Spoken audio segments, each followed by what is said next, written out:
بسم اللہ الرحمن الرحیم الحمد لولیہ والصلاة والسلام علی نبیہ اما بعد۔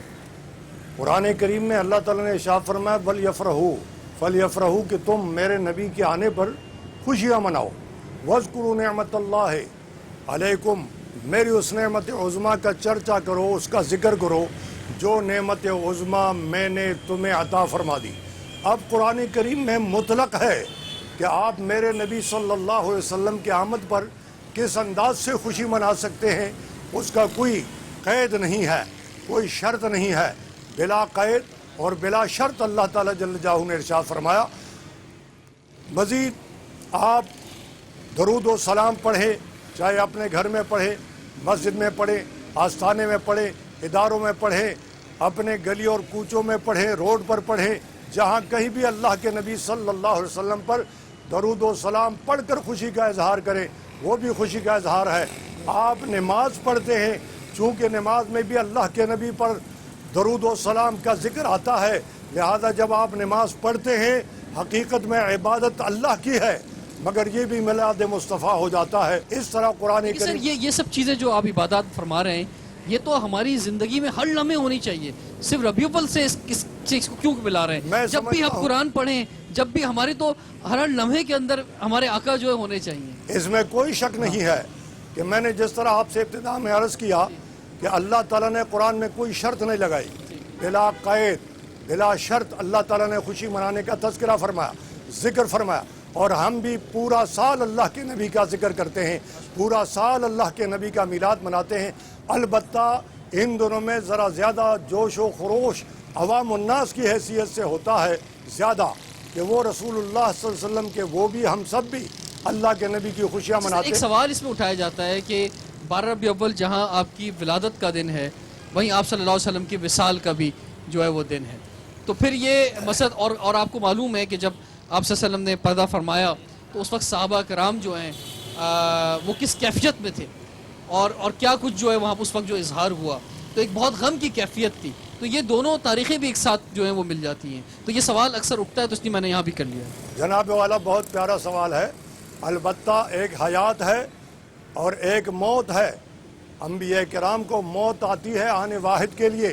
اللہ تعالیٰ جل جلالہ کے نبی نے اعلان فرمایا کہ اللہ نے زمین پر انبیاء کرام کا، نبیوں کا جسموں کا کھا جانا حرام کر دیا ہے، سو وہ زندہ ہیں۔ ٹھیک ہے، مولانا محمد کاظم سلیم صاحب، سر آپ فرمائیے کیسے آپ جو ہے وہ اس مبارک مہینے کے حوالے سے فرمانا چاہیں گے، عید میلاد النبی کی تقریبات کے حوالے سے کیسے آپ پاکستان میں، دنیا میں دیکھتے ہیں کہ لوگ 12 ربیع الاول کو عید میلاد النبی کو منا رہے ہیں؟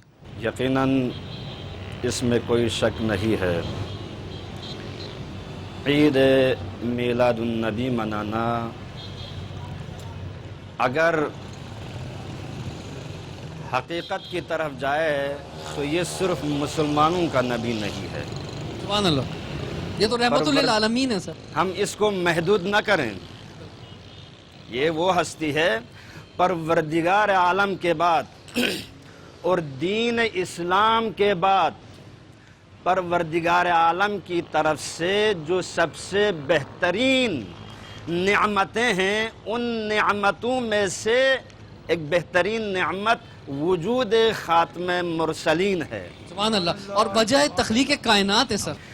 پروردگار عالم خود حدیث قدسی میں ارشاد فرماتا ہوا نظر آتا ہے، لولاک لما خلقت الافلاک، اے میرے حبیب اگر آپ کو خلق کرنا میرا منشا نہ ہوتا تو میں اس افلاک کو خلق نہ کرتا۔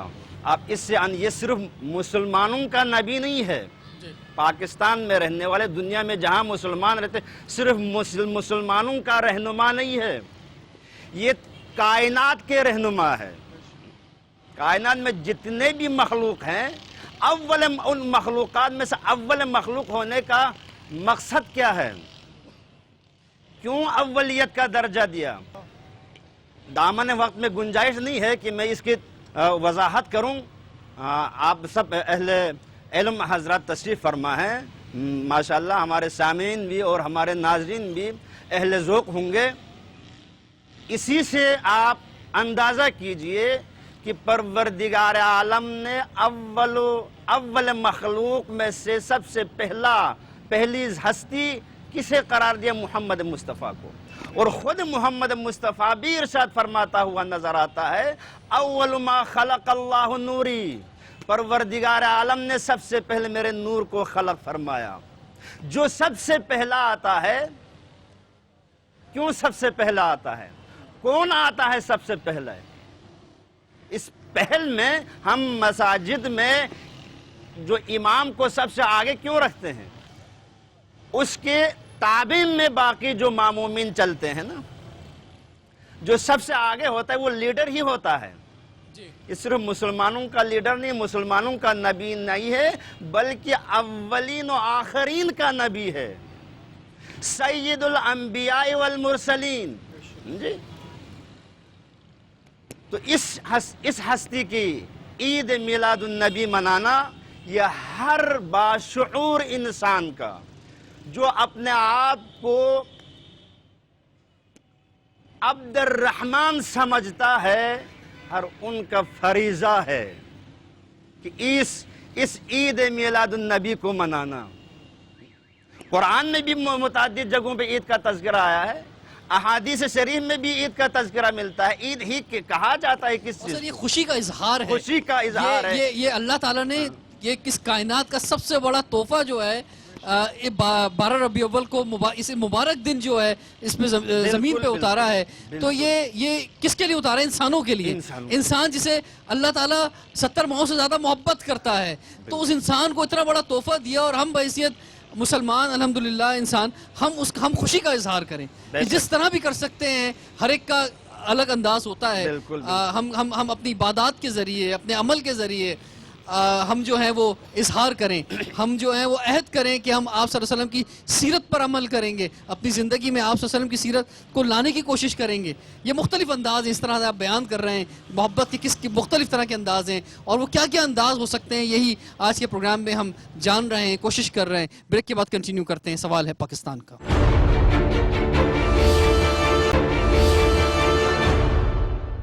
Welcome back. جشن عید میلاد النبی منا رہے ہیں، آپ صلی اللہ علیہ وسلم کی سیرت پر بات ہو رہی ہے.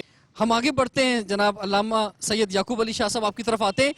یہ جو میں بات کر رہا ہوں آپ صلی اللہ علیہ وسلم کی زندگی کے مختلف پہلوؤں کو، کہ کسی بھی طرف دیکھتے ہیں تو ہمیں اتنی خوبصورت، اتنی بہترین مثالیں ملتی ہیں کہ کسی ایک چیز کو بھی اگر ہم تھام لیں تو ہماری زندگی بدل جائے، ہماری آخرت بھی بدل جائے. تو آپ کیا سمجھتے ہیں کہ کیسے اس جشن عید میلاد النبی کو منانا چاہیے، اور یہ اوصاف جو اپنی زندگی میں لانی چاہیے؟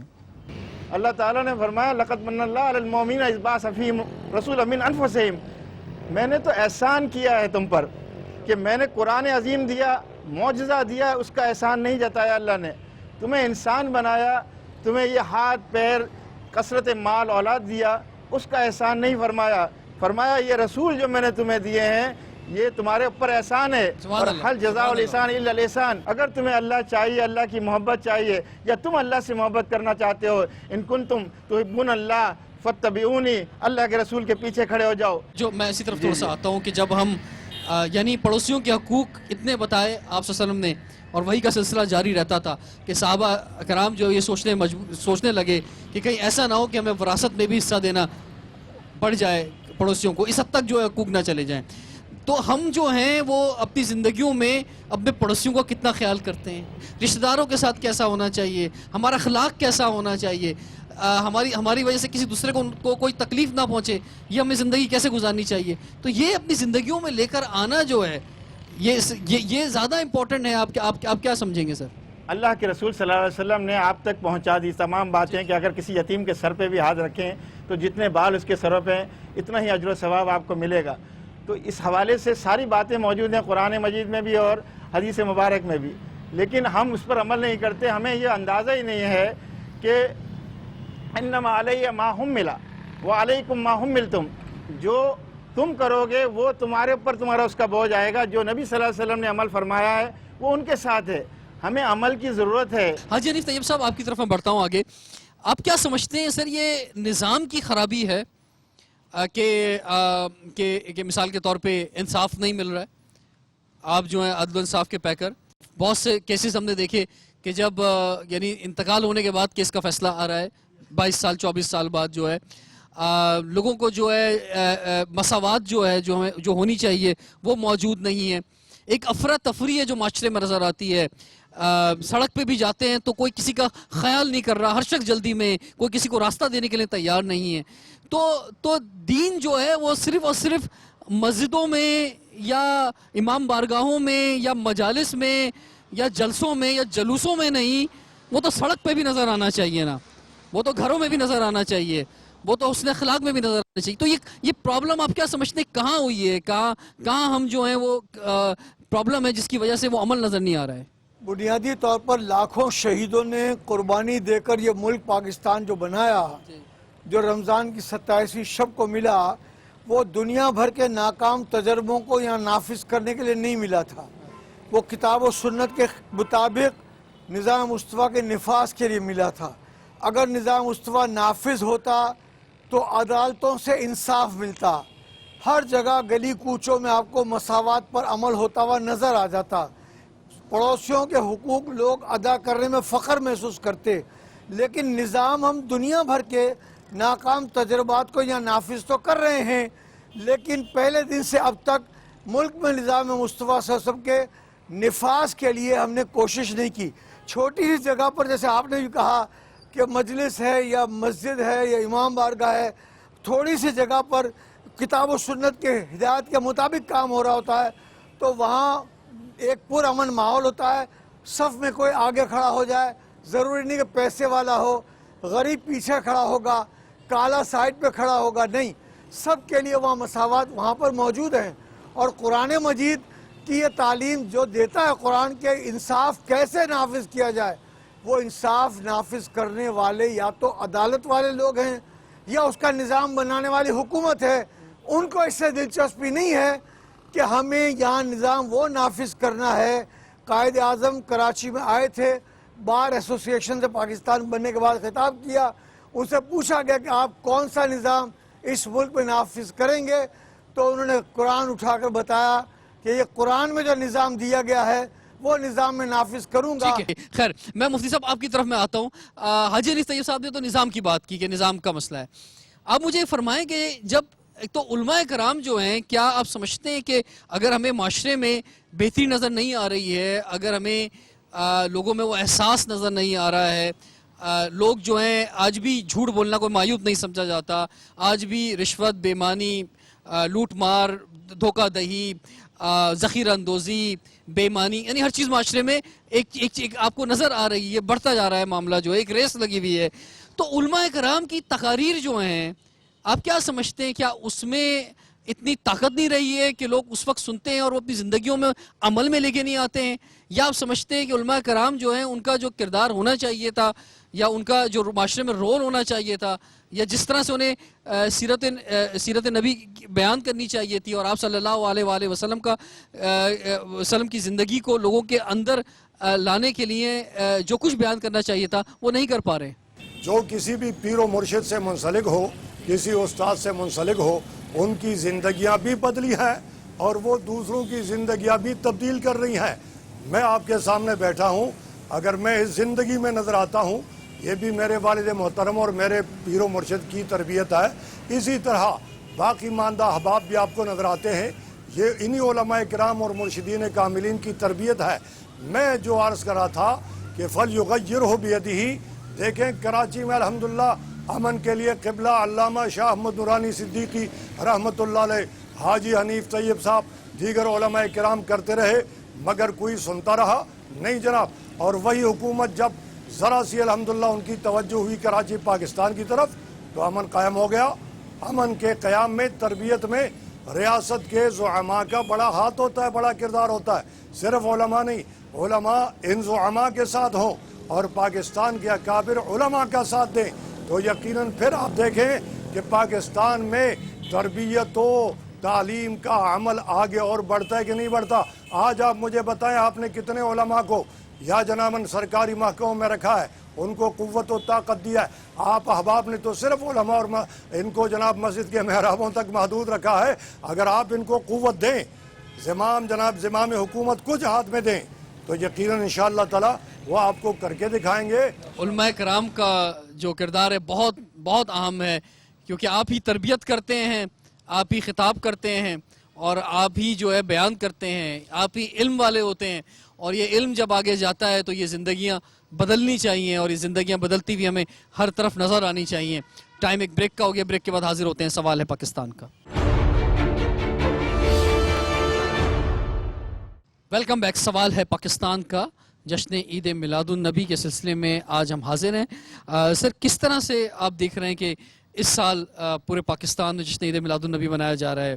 ہم دیکھ رہے ہیں کہ اس وقت ہم شاہ فیصل کالونی میں موجود ہیں اور یہاں پر بے انتہا ہم ہر طرف جو ہے جگمگ ہوتے ہوئے یہ برقی کمکمیں دیکھ رہے ہیں. یہی حال جو ہے پورے شہر کا ہے، کراچی کی اگر بات کی جائے خاص طور پہ. بسم اللہ الرحمن الرحیم. سب سے پہلے تو میں جشن عید میلاد النبی کے موقع پر آج ٹی وی کے اس پروگرام منعقد کرنے پہ مبارکباد پیش کرتا ہوں. اور جیسے علماء کرام نے ابھی ہمیں بتایا، اور پورے پاکستان، پوری کائنات عالم میں حضور نبی کریم صلی اللہ علیہ وسلم کی آمد کی خوشی، جس طرح اللہ تعالیٰ نے کلام پاک میں فرمایا وَرَفَعْنَا لَكَ ذِكْرَكَ، تو ہر سال الحمدللہ نبی پاک صلی اللہ علیہ وسلم کے ذکر کی محفلیں اور اس سجاوٹیں اور اس کی خوشی کا اظہار پوری کائنات عالم میں، یہ صرف پاکستان انڈو پاکستان میں نہیں بلکہ یورپ میں، امریکہ میں، کینیڈا میں، الحمدللہ جہاں جہاں مسلمان بستے ہیں، ایون مکہ اور مدینہ میں نبی پاک صلی اللہ علیہ وسلم سے ان کی امتی آپ کی آمد کا جس طرح چرچا کرتے ہیں، خوشی کا اظہار کرتے ہیں. اور یہ ہم پہ لازم ہے کہ جس نبی پاک صلی اللہ علیہ وسلم کی شفاعت کی ہم روز محشر امید لگائے بیٹھے ہیں اور انشاءاللہ جنت میں نبی پاک کی شفاعت کے ذریعے سے جائیں گے، تو ہم پر لازم ہے کہ نبی پاک صلی اللہ علیہ وسلم کی آمد کی خوشی ہم پوری دھوم دھام سے منائیں. سبحان اللہ. جی، اس سلسلے میں ایک سوال یہ آتا ہے، آپ میں سے جو بھی اس کا جواب دینا چاہے، کہ یہ جس طرح سے ہم آج جو ہے یہ جشن منا رہے ہیں، اس طرح جشن صحابہ کرام نے نہیں منایا، جو آپ صلی اللہ علیہ وسلم کی حیات مبارکہ میں اس وقت موجود تھے. انہوں نے، اس کے بعد خلفائے راشدین نے، اس کے بعد کسی بھی بنو امیہ میں، بنو عباس میں جو ہے ایسا جشن نہیں منایا گیا. یہ جو ہے انڈو پاک میں یہ سلسلہ شروع ہوا. ہر چیز ہر دور میں تبدیل ہوتے ہوتے ایڈوانس ہوتی ہے. مثال کے طور پر مسجدیں کچی ہوتی تھی، اب اگر آپ یہ کہنا شروع کر دیں کہ پاکستان کی تمام مسجدیں شہید کر دی جائیں اور پہلے کچی مسجدیں ہوتی تھی تو کچی مسجد بناؤ، آپ یہ کہیں نبی بہت غریب قسم کے گھر میں رہتے تھے تو کوئی فلیٹ یا بنگلہ نہ بنائے. کبھی بھی اللہ نے یہ فرمایا کہ جو تم پر نعمتیں نازل ہوئیں اس کا اظہار کرو. اب اس دور کے لوگوں نے مثال کے طور حج پلین میں جاتے ہیں، شپ میں جاتے ہیں، بائی روڈ جاتے ہیں. اگر آپ کہیں کہ صحابہ اس دور میں جس طرح پیدل چلتے تھے اس طرح پیدل حج کریں تو نہیں. آپ جو بھی طریقہ جو ناجائز نہ ہو، جائز طریقہ جو آپ کے ذہن میں آئے اس کو استعمال کریں. ذکر کو وسعت دینے کے لیے یہ آسانیاں پیدا کی گئی ہیں تاکہ جو گھر سے نہ نکل سکے وہ گھر میں بیٹھ کر بھی اس ذکر کو سنیں. جی، آپ سب کا بہت بہت شکریہ، زبردست خیالات کا اظہار کیا. ہمارے ساتھ معروف نعت خواں سیدہ الماس اختر صاحبہ موجود ہیں. الماس، آپ کو خوش آمدید کہتے ہیں. حضور اکرم صلی اللہ علیہ وآلہ وسلم کو یاد کرنے کا جو خوبصورت طریقہ ہے وہ نعت رسول مقبول صلی اللہ علیہ وآلہ وسلم ہے، اور کیسے پیارے حبیب کی باتیں، جسم و جاں کے طبیب کی باتیں، نعت پڑھنا اور سننا بھی یہ سب نصیب کی باتیں. تو ہم آپ سے ایک نعت سننا چاہیں گے پروگرام کے اختتام پر. کاش میں دور پیمبر میں اٹھایا جاتا، کاش میں دور پیمبر میں اٹھایا جاتا اور باخدا قدموں میں سرکار کے پایا جاتا اور باخدا قدموں میں سرکار کے پایا جاتا اور ساتھ سرکار کے غزوات میں شامل ہوتا، ساتھ سرکار